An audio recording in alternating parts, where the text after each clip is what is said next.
बिस्मिल्लाहिर्रहमानिर्रहीम। मेरा नाम शकील अहमद ख़ान है और आप देख रहे हैं शकील ख़ान बॉलर लेक्चर्स। तो जो कंटिन्यूटी थी वो थी एफबीसी बॉलर पे। तो आज एफबीसी बॉलर की क्लासिफिकेशन पे बात करेंगे। तो क्लासिफिकेशन में जो तरतीब है वो इस तरह है कि all fluid bird bowlers can be organised into two main groups. इसको दो मेन ग्रुप में जो है वो क्लासिफाई किया जाता है। इसकी दर्जा बंदी जो है वो दो मेन ग्रुप्स में, depending of mode operations of the fluid bed bowlers, यानी कि इसका ऑपरेशन के हिसाब से इसको दो मेन जो है ना उसकी दर्जा बंदी जो है, कैटेगरी जो है वो दो ग्रुप्स में तकसीम किया जाता है। नंबर 1 एटमॉस्फेरिक फ्लूइड बेड यानी AFC boiler, AFBC boilers combustion system, और दूसरा है pressurised fluid bed boilers combustion system. अब बात करते हैं atmospheric fluid bed boilers type के ऊपर। तो इसको जो है वो दो जो है टाइप्स में मज़ीद तकसीम किया जाता है। Number 1 atmospheric bubbling bed bowlers, atmospheric circulating bed bowlers. यानी एटमॉस्फेरिक फ्लूइड बेड से मुराद क्या है कि ऐसा सिस्टम जो बैलेंस ड्राफ्ट हो, ठीक है। दूसरी साइड पे क्या है कि इसमें दो टाइप्स जो मेजर काउंट किए जाती हैं वो है, एक है बबलिंग बेड और दूसरी है सर्कुलेटिंग बेड। अब जो बबलिंग बेड बॉलर्स हैं उसमें क्या होता है, यानी कि अगर दोनों में फ़र्क करना हो तो bubbling bed fluid bed boiler is the boiler that can also handle fuels that difficult to pulverise और less combustible.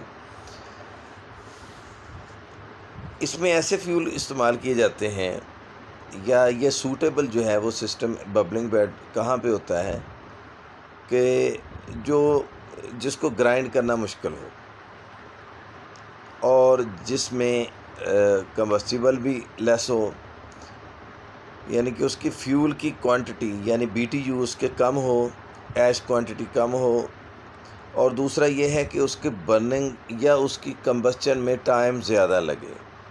The fuel is introduce into mixture of sand flowing at high temperatures allowing the fuel to be efficiently combusted. बात करने का मकसद सिर्फ ये है कि basically इसका जो फिनोमेना है वो ये है कि बबलिंग बेड बॉलर्स में हम बॉलर की हाइट को कम रखते हैं, फ्यूल को बनने के लिए ज़्यादा टाइम देते हैं, और उसमें ऐसे फ्यूल इस्तेमाल किए जाते हैं जो basically fluid bed combustion system में तो दोनों में ही होते हैं, लेकिन दोनों के फ़र्क में जो मेजर चीज़ है वो ये है कि बबलिंग बेड में इसका क्रॉस सेक्शनल एरिया ज़्यादा होता है और हाइट कम रखी जाती है, और उस कंबस्चन को उतनी देर तक कंप्लीट कंबस्चन के लिए टाइम मिलता है। इसी तरह फ्लूइड बेड जो गैसेस करेक्टरिस्टिक है by moderate fluidisation velocity and fluid mechanics behaviour of dominated by gas bubbles ascending in the fluid bed, यानी इसको वैराइटीज़ ऑफ फ्यूल्स में मॉडरेट करने के लिए वेलोसिटीज़ को वेरी करके और इसकी जो हवा की है, हवा को कम बेश करके फ्लूइडाइज्ड को मज़ीद कम बेश किया जा सकता है। जैसे कि कोल अगर देखा जाए तो उसकी डेंसिटी ज़्यादा होगी। अगर हम बायोमास में जाएं तो वहाँ पे हम देखेंगे कि जो राइस हस्क है वो भी बबलिंग बेड में बड़ी शानदार तरीके से जलाई जा सकती है। तो दोनों की डेंसिटी में फ़र्क होगा, दोनों की वेलोसिटी में फ़र्क होगा। तो इसलिए जब हम इसको करते हैं तो दोनों में वेरिएशन जो है वेलोसिटीज़ में वो रख के हम बबलिंग बेड को एडजस्ट कर सकते हैं। यानी दूसरे लफ्ज़ों में कि जितनी नीचे वाली बेड की नोज़ल से हवा अपवार्ड फ़्लो करती है, उसको अगर हम कमो बेश करते हैं तो फ्यूल की टाइप्स के हिसाब से उसको एडजस्ट करना आसान होता है कंप्लीट कंबस्टन के लिए। These bubbles are responsible for the excellent mixing behavior in the gasification reactor। अगर हम इसी तरह देखा जाए तो गैसिफिकेशन रिएक्टर मीन्स ये कोई न्यूक्लियर रिएक्टर की बात नहीं हो रही। रिएक्टर मीन के रिएक्शन टाइम, वो जो कंबस्टर है, वो जो कंबस्टन चैम्बर है, उसको रिएक्टर बोला गया है कि उसको ख़ास वेलोसिटी के साथ बेड की डेंसिटी, फ्यूल जो अप्लाई किया जा सकता है उसकी डेंसिटी के हिसाब से उसको एक्सलेंट तरीके से मिक्स होने के लिए टाइम रखा जाता है। तो इसी हिसाब से उसकी वेलोसिटी को मेंटेन किया जाता है और बेड टेम्परेचर मेंटेन किए जाते हैं। ये सिंपल आपके सामने एक डी टाइप बॉयलर है। अब यहाँ पे एक चीज़ आपको मिलेगी कि ये जो डी टाइप बॉयलर है, इसमें आप देखेंगे कि नीचे वाला जो ग्रेट एरिया है या दूसरे लेवल के नोज़ल डिस्ट्रीब्यूटर एरिया है, उसको थोड़ा सा ज़्यादा रखा गया है और हाइट कम रखी गई है और कंप्लीट कंबस्टन के लिए उसकी बेड को मेंटेन किया गया है। ये बबलिंग बेड की एक बहुत आला मिसाल है। अच्छा, एक चीज़ जो बड़ी अहम है वो आज समझ लें ज़रा अच्छे तरीके से कि बबलिंग बेड बॉयलर में चूँकि हायर वेलोसिटी नहीं होती, तो फ्लू गैसेस को के लिए एक मखसूस जगह होती है, तो उस बेड की हाइट एक ख़ास हाइट तक जा सकती है। यानी हमने उसको नीचे से बहुत ज़्यादा हवा का प्रेशर नहीं देते और आईडी फैन भी उसे ख़ास लेवल पर सस्पेंशन हालत में जब रखता है तो वहाँ पे हीट जो होती है वो सबसे ज़्यादा होती है। कंबस्टन भी हो रहता है, नया फ्यूल भी आ रहा होता है, बार बार जो पार्टिकल है वो ऊपर से नीचे की तरफ गिर रहे होते हैं बेड की तरफ। तो वहाँ पे टेम्परेचर चूँकि जितने भी ये FBC बॉयलर होते हैं ये 810 सेंटीग्रेड से 870 सेंटीग्रेड पर कंबस्टन करते हैं। जब ये कंबस्टन करते हैं तो वहाँ पे एक चीज़ आती है कि वहाँ पे हीट कंटेंट या बेड के बाज़ औक़ात बेड टेम्परेचर को कायम रखने के लिए, बाज़ औक़ात इसका दूसरा पर्पज़ जो होता है कि हम ऐसी हीटिंग सरफेस इस डेंस बेड में जहाँ पे ये बबलिंग हो रही होती है, जहाँ पे ये ब्रेथ जो है वो फ्यूल को लेके ऊपर और नीचे गिर रही होती है ताकि कंप्लीट, तो उसकी हीट एक्सचेंजिंग के लिए कुछ एरिया रखा जाता है। इस एरिया जो नोज़ल बेड से ज़्यादा दूर नहीं होता, उसको हम आम फहम में इन बेड ट्यूब्स के नाम से मसूम करते हैं। ये आपको सैंकड़ आप सामने आ गई पिक्चर, ज़रा इसको देख लें कि नीचे से नोज़ल है, नोज़ल अपवर्ड फ़्लो दे रही है, साथ फ्यूल भी है। तो इस सूरत में रेडिएशन और टेम्परेचर जो मैक्सिमम अब्ज़ॉर्ब करने के लिए, क्योंकि इसका कंबस्टन का टेम्परेचर 810 से 870 होता है, तो ज़्यादा हीट एक्सचेंजिंग कर लें कि यहाँ पे बेड के बिल्कुल करीब एक हीटिंग सरफेस डिज़ाइन की जाती है जिसे कहते हैं इन बेड ट्यूब, ताकि वो बेड के जो आपकी फ्लूइडाइजेशन हो रही है उसके अंदर मर्ज कर जाती है। तो ज़्यादा से ज़्यादा स्केपिंग जो है वो एक तो नहीं निकलता और दूसरा ये है कि बेड की रेत को वो हीट एक्सचेंज कर रही होती हैं और जो फ्यूल है लाइव आ रहा है वो भी जलाने में मदद कर रही है, यानी कि बेड टेम्परेचर मेंटेनिंग के लिए। और दूसरी बात ये है कि यहाँ पे चूँकि कंबस्टन का टेम्परेचर कम होता है तो उसको हीट को एक्सचेंज करने के लिए इन बेड ट्यूब्स लगाई जाती हैं। इसमें दो फहम है, एक तो with in bed tubes, with in tubes के मराज से ये होता है कि हमने ज़्यादा स्टीम लेनी है। तो इन दोनों तस्वीर में देख रहे हैं आप कि इसमें ट्यूबों को इस तरह डिज़ाइन किया गया है कि नीचे आने वाली रेत या वो बबल्स पार्टिकल जो फ्लूइडाइजेशन से क्रिएट हो उसमें हीटिंग से डिप हो जाती है, तो ज़्यादा से ज़्यादा हीटिंग सरफेस। अब बहुत सारे लोगों का ख्याल होगा कि ये इस तरह ओवर हीट होगी, लेकिन एक्चुअली वाटर सर्कुलेशन इस तरह डिज़ाइन की जाती है कि ज़्यादा एवापोरेशन लेने के लिए उसको उसका डाउन कम और राइज़र जो है वो बड़े साइज़ के डिज़ाइन किए जाते हैं। इसमें भी आप देख रहे हैं कि डबल बेड अरेंजमेंट है, तो इसके अंदर भी एक ट्यूब जो है वो सिर्फ जो एरिया है बेड का जहाँ फ्लूइडाइजेशन हो रही है उसके अंदर जो हीट एक्सचेंजिंग एरिया है उसके अंदर डिप हो गया। अब ये जो तस्वीर है ये विदाउट इन बेड ट्यूब्स हैं और इसमें ये होता है कि बहुत थोड़ी कैपेसिटी जिसमें इतना इशू ना हो कैपेसिटी वाइज, तो वहाँ पे ये यूज़ किया जाता है। लेकिन जो असल मकासद इसके वो यही है कि इन बेड ट्यूब्स बेसिकली उसका आप देखेंगे कि जो डेंस बेड है यानी जहाँ तक फ्लूइडाइजेशन हो रही है तो ये ट्यूबें उसके अंदर मर्ज हो जाती हैं, यानी उसके अंदर डिपर हो जाती हैं उस बेड के अंदर। तो वो इंतहाई क्विक जनरेशन जो है उसके अंदर स्टीम की होती है, तो ये स्टीम जनरेटर भी बन जाता है। ठीक है जी। इसके बाद आता है हमारा circulating bed, circulating bed boilers CFB combustion system. Circulating bed fluid as bed CFB या CFBC boiler features high gas velocity, superficial flow velocity in the furnace combustor compared with a bubbling bed boilers. The boiler activates a mixture of particle and gas to improve combustion reaction. Moreover, the fluids and fuel issuing out of furnace and collect in a cyclone and recirculated into the furnace again, thereby improving combustion efficiency. इसमें आपको वजाहत से मिल गई। इस तस्वीर को ज़रा देखें तो यहाँ से वाज़ेह मिलेगी कि general plan of speed bed CFB, यानी कि इसकी वर्टिकल कॉलम बहुत ज़्यादा होगा। ये दो टाइप यहाँ शो की गई हैं। तो यहाँ पे आप देखेंगे कि जो नीचे से एयर दी जा रही है और आने वाला फ्यूल मिक्स होके और जो इससे गैस प्रोडक्ट बन रहा है, ये टोटल कॉलम की सूरत में ऊपर ट्रैवल कर जाता है। जो ही ऊपर ट्रैवल करता है तो ज़ाहिर बात है कंबस्चन तो कंप्लीट हो जाता है, लेकिन कुछ अनबर्न्ड पार्टिकल अगर रह जाएं तो साइक्लोन डस्ट कलेक्टर आउटसाइड पे लगा होता है। उससे क्या होता है कि सारी ऐश पार्टिकल डस्ट की सूरत में नीचे बेड की तरफ जो है वो आ जाती हैं, और दोबारा चूँकि नीचे से फ्लूइडाइजेशन हो रही है तो दोबारा उसमें शामिल होकर फिर ये एक मास फ्लो जो है ना उसकी सूरत में हमें ज़्यादा मिलता है। इससे ये होता है कि हीट ट्रांसफ़र रेट बहुत ज़्यादा हो जाता है। तो हीट ट्रांसफ़र रेट और कंबस्टन एफिशिएंसी इतनी ज़्यादा इम्प्रूवमेंट होती है एक बबलिंग बेड की निस्बत, कंबस्टन एफिशिएंसी इसकी 5 से 7% मैक्सिमम बढ़ जाती है। दूसरी सूरत ये होता है कि इसका बेड का टेम्परेचर मेंटेन करना बहुत आसान हो जाता है कि यहाँ आने वाला कब ह्यूज वॉल्यूम में जो ऐश है वो इसके बेड को से मिक्स होती है, और मिक्स होने के बाद इसको क्या होता है कि इसका टेम्परेचर मेंटेन हो जाता है।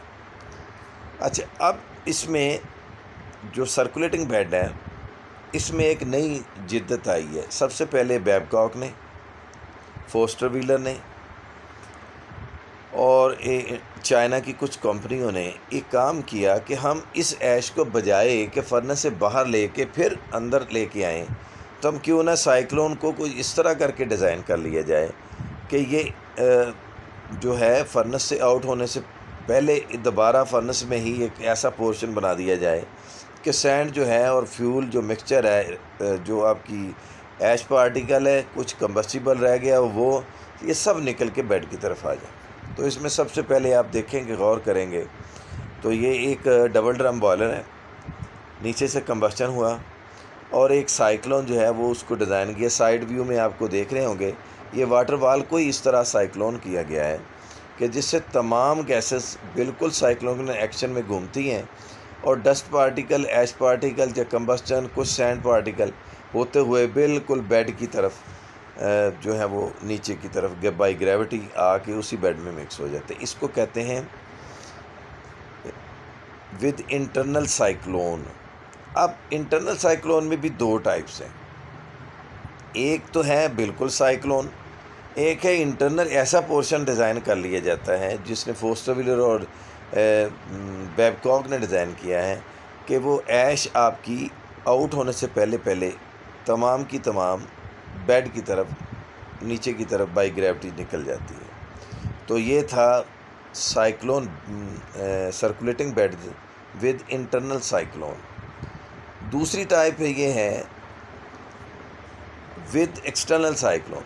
एक्सटर्नल साइक्लोन की मिसाल ये पहले मैं दे चुका हूँ कि दोनों साइक्लोन डस्ट कलेक्टर बाहर हैं, फर्नेस के आउटलेट पे वो लगे होते हैं, तो जो गैसेस में डस्ट निकल जाती वो आगे जाके हीट एक्सचेंजिंग के लिए इस्तेमाल होती, तो बाकी ऐश जो है वो आ रही है आपकी बेड की तरफ। अच्छा, यहाँ पे भी एक काम हुआ, एक वक्त था कि ये जब साइक्लोन डिज़ाइन हुआ तो इसके अंदर रिफैक्ट्री की ब्रिक्स लगा दी गई, रिफैक्ट्री की लेयरिंग लाइनिंग कर दी गई और मुख्तलिफ लेयर रख दी गई तो आगे इतना टेम्परेचर होता था 600 to 900 600 to 800 degree centigrade vary करता था। जो ही ये आता था तो ज़ाहिर बात है हीट लॉसेस तो वहाँ पे रिफैक्ट्री की लाइनिंग कर दी जाती थी। लेकिन वक्त ने साबित किया कि ऐसे करें कि इस साइक्लोन के अंदर भी एक हीट एक्सचेंजर ट्यूब दे दी जाए। तो कहा जा सकता है कि CFBC में external cyclone with refractory line, CFBC boiler with external cyclone with water tube circulation tubes, या उसे वाटर कूल्ड साइक्लोन भी कहा जा सकता है। तो ये जो है एक बहुत कामयाबी थी कि मज़ीद हीट को अब्ज़ॉर्ब किया जाए। उसकी रीज़न ये थी कि तमाम रिफैक्ट्रीज़ की जो टेम्परेचर था उस वक्त क्रैकिंग, उसकी रिपेयरिंग बहुत ज़्यादा थी। जब से वाटर कूल ट्यूब इसके अंदर इंस्टॉल की गई तो ये काफ़ी सारा अफाका हुआ इसे, और ऑपरेशन जो है वो सेफ़ हो गया। आगे है way circulating bed with external heat exchanging.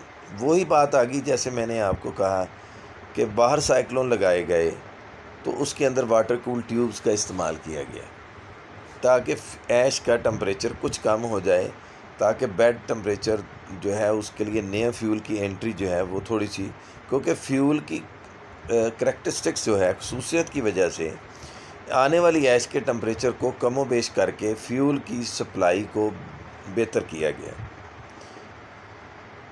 अब यहाँ पे बहुत अच्छे कोल इस्तेमाल किए गए जिनकी BTU बहुत अच्छे थे, जिनकी हीट वैल्यू अच्छी थी। वहाँ पे टेम्परेचर को मेंटेन करने के लिए ऐश के टेम्परेचर को कम किया गया, लेकिन टेम्परेचर रखा गया। जहाँ पे बायोमास या अदर ऐसे फ्यूल जिनकी गैसेस का टेम्परेचर या जिसमें वॉल्यूमेट्रिक ज़्यादा थी, VM ज़्यादा था, वोलेटाइल मैटर वोलेटाइलाइजेशन जो थी वो ज़्यादा थी, तो वहाँ पे फिर ऐश का टेम्परेचर बढ़ा के रखा गया। वहाँ पे ड्राई स्क्रबर या इंटरनल कंबस्चन को ज़्यादा, इंटरनल साइक्लोन को ज़्यादा तरजीह दी गई। लेकिन फिर बाज़ औक़ात ऐसी सूरत बहाल भी आई कि एक स्मार्ट सिस्टम को डिज़ाइन करने के लिए हमें ज़रूरत पड़ी कि जो ही हम एक पावर हाउस साइड या बड़ी कैपेसिटी के बॉयलर पे जाते हैं तो अगर हम हीट एक्सचेंजर एरिया को मुख्तलिफ जगह पर डिज़ाइन करते तो पता चलता था कि वहाँ तक गैसेस के जाने के लिए duct work, pressure loss, flue gas side pressure loss, इसी तरह डक्ट का मेटल हीट लॉस, इसी तरह उससे होने वाला आने वाला पानी या स्टीम या अदर जो भी उसका हीट एक्सचेंजर एरिया ऑक्सिलरी लगी होती थी उसकी कैपेसिटी, उसकी हीट लॉस, उसके प्रेशर ड्रॉप, वो सब जब देखा गया तो पता चला कि हमें अभी वाटर कूल्ड साइक्लोन जो बैरूनी साइड पे एक्सटर्नल में लगे हुए हैं इसकी हीट एक्सचेंजिंग के बाद फिर ज़रूरत पड़ी कि क्यों ना ऐसे किया जाए कि आने वाली ऐश के अंदर भी जो फर्नेस की एंट्री से पहले, यानी ऊपर से आने वाली ऐश, साइक्लोन डस्ट कलेक्टर से आने वाली ऐश, बेशक वो वाटर कूल्ड यानी वाटर ट्यूब्स क्यों ना उसके अंदर लगी हों, कि उस ऐश को मज़ीद उससे हीट एक्सचेंजिंग की जाए ताकि ये डक्ट वर्क जो है, ये हिस्सा जो है, ये ज़्यादा अच्छे तरीके से कवर किया जाए और बेड टेम्परेचर को कंट्रोल किया जाए। उससे बहुत ज़्यादा फ़ायदा हुआ। उससे यह हुआ कि बॉयलर का साइज़ जो था वो कम हो गया, और जो हमने आगे जाके फ्लू गैस के अंदर वो हीट एक्सचेंजिंग एरिया लगाना था वो हमें यहाँ से मसूल हुआ। तो यहाँ पे CFBC with external heat exchanger, इसमें दोनों तरीके देखे गए। इसमें जो पानी था यानी इकोनोमाइज़र भी लगा दिए गए।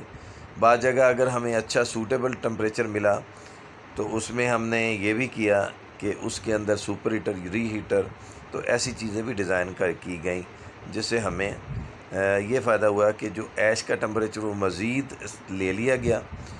क्योंकि पानी की सूरत में अगर यहाँ पे इकोनोमाइज़र देते हैं तो जो आने वाली ऐश है या सैंड पार्टिकल है उसका टेम्परेचर गिर जाएगा।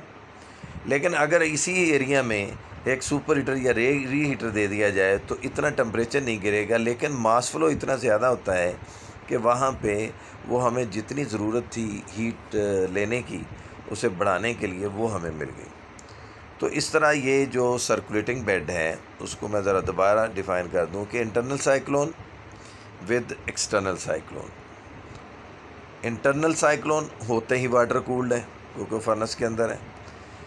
एक्सटर्नल साइक्लोन में दो टाइप्स हैं, या रिफैक्ट्री लाइन होंगे या वाटर कूल ट्यूब्स होंगी, रिफैक्ट्री का भी इस्तेमाल होगा। इसके बाद मज़ीद उसकी बॉटम में जहाँ लूप सील होती है ताकि बैक प्रेशर ना आए, तो उसके बाद फ़ौरन इसमें हीट एक्सचेंजिंग एरिया बढ़ाया गया सुपर हीटर की सूरत में, रीहीटर की सूरत में, या अदर कुछ ऐसी जगह जहाँ से हमने स्टीम का टेम्परेचर कुछ बढ़ाना मकसूद हो। तो इसमें ये हमें एक बहुत अच्छा इसकी मिला कि हमने इसकी फ्यूल सेविंग की, बेड टेम्परेचर को मेंटेन किया और मुख्तलिफ़ फ्यूल्स की एंट्री को लोड्स के हिसाब से भी वेरिएशन करने में काफ़ी हमें जो वेरिएशन वाले लोड होते हैं उसको मेंटेन करने में ये काफ़ी मददगार साबित हो। इसी तरह विदाउट एक्सटर्नल हीट एक्सचेंजर, ये सिर्फ एक स्केच है सिंपल समझाने के लिए, लेकिन यहाँ पे हम देखेंगे कि जो साइक्लोन निकला उसे सिंपल फर्नेस के अंदर भेज दिया गया जो उसकी बेड के नज़दीक। तो यहाँ पे वहाँ पे कोई एरिया, कोई कूलिंग सरफेस नहीं ली गई, तो इसको जो है वो उससे कोई हीट एक्सचेंज नहीं की गई।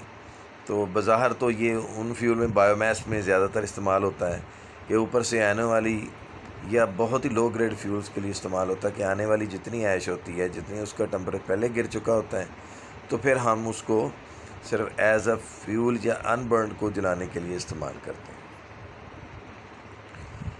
अच्छा, आगे बहस कर ली जाए कि difference between CFB and BFB या CFBC, bubbling fluid as bed combustion, यानी CFBC और बबलिंग बेड बॉयलर। तो बबलिंग बेड बॉयलर जो होते हैं suitable for fuel with low fuel ratio and और low heating value such as biomass fuel और waste fuel. ठीक है जी, समझ आती है। कंबस्टन का टेम्परेचर जो है वो क्योंकि बहुत लॉन्ग हम लेके नहीं चल सकते, तो वहाँ पे फिर हम उसको एक लोकल एरिया में जलाना होता है, इसलिए फिर उसमें लो एयर फ्यूल रेशो का भी है उसमें, और लो हीट वैल्यू भी है, लो बायोमास फ्यूल भी है, और वेस्ट एनर्जी जो है वो भी इसमें इस्तेमाल। On the other hand CFB या CFBC boiler suited for fuel with high fuel ratio such as anthracite और for waste fuel firing under the high steam condition, कि इसमें चूँकि ज़्यादा हीट वैल्यू वाले कोयले इस्तेमाल होते हैं, फ्यूल्स इस्तेमाल होते हैं, इसलिए चूँकि टेम्परेचर फर्नेस की टॉप तक मेंटेन करना ज़रूरी होता है, इसलिए कुछ ऐसे वेस्ट फ्यूल भी उसमें साथ चलाए जाते हैं जिससे स्टीम की तरतीब या स्टीम की कंडीशन के मुताबिक उसकी हीट को बैलेंस करना हो। हाई इंटेंसिटी हीट जो है वो provide various types of fluid as bed boiler with wide range of capacity for small scale processing boilers, large scale utility boiler। यानी इसको जो है फ्लूइड एज बेड बॉयलर जो होते हैं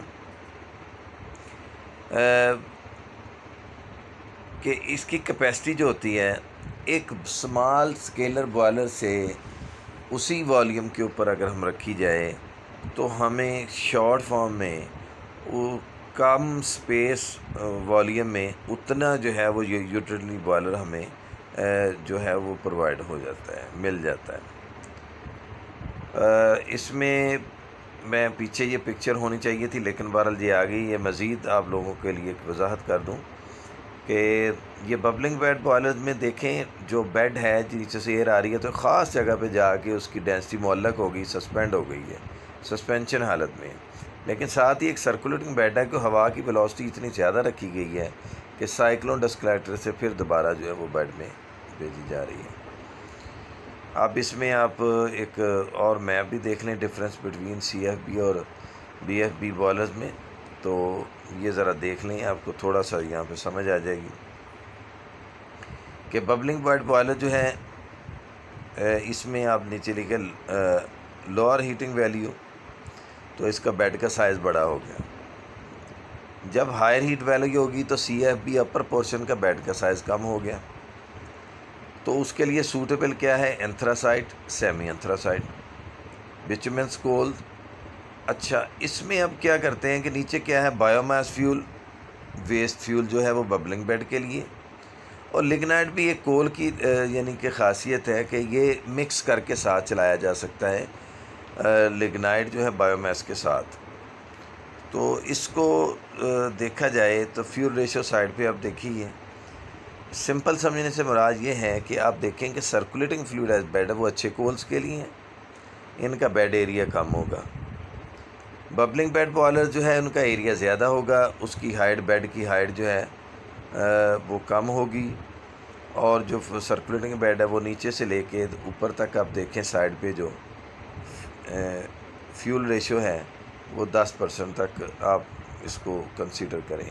यहाँ पे एक वजाहत बड़ी शानदार है कि बबलिंग बेड बॉयलर जो है इनका ग्रेट एरिया ज़्यादा होने की वजह से इसकी हाइट कम होती है, बॉयलर को लेंथ वाइज ज़्यादा उसके जगह चाहिए होती है। लेकिन अगर वही मुकाबला हम CFB से करें तो उसमें हाइट ज़्यादा होती है, फ्लोर स्पेस कम दरकार होती है। लेकिन वक्त के हिसाब से अब CFBC काफ़ी बड़े बॉयलर बनने शुरू हो गए हैं, और आम यूटिलिटी बॉयलर से इसका वॉल्यूम फिर भी काफ़ी कम होता है।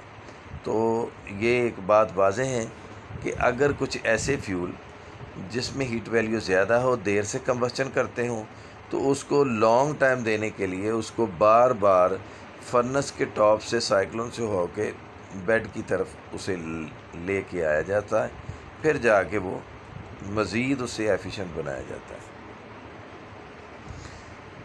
अच्छा जी, अब